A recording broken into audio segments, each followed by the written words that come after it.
Сәлеметсіздер ме, құрметті көрермендер. Бүгін Рамазан айына ауызашар менюдің үшінші тамағын жасайтын боламыз. Ол үшін бізге тауықтың төс еті, яғни филе керек болады. Осы тауық етінен стейк жасайтын боламыз. Қасына гарнирді өзіңіздің қалауыңызша бірге дайындайтын боламыз.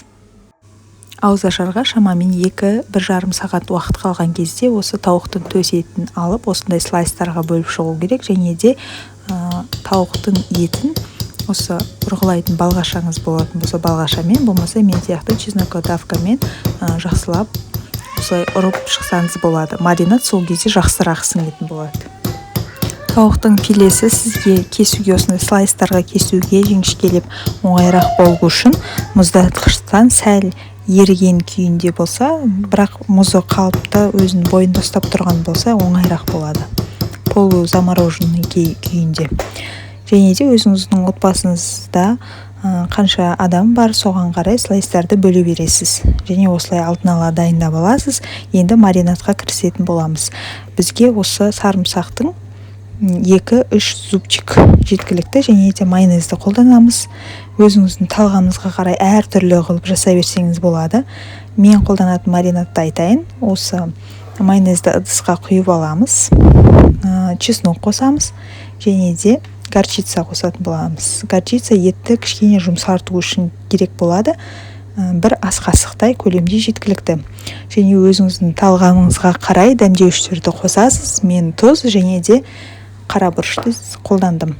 Және осы еттің дәмін жұмсарту үшін, жақсы дәм келтіру үшін негізі лимонды, болмаса апельсинді, мүлдем болмаса осы грейпфрутты да мен сияқты қолдана берсеңіз болады. Главное, жақсылап маринадқа арналған соусымызды жақсылап біркелкі қылып араластырып, әрбір осы еттің жапырақшаларына жағып шығатын боламыз.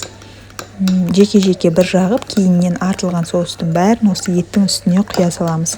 Және де әдеттегідей гарнирді өзіңіздің талғамыңызға қарай жасасаңыз болады.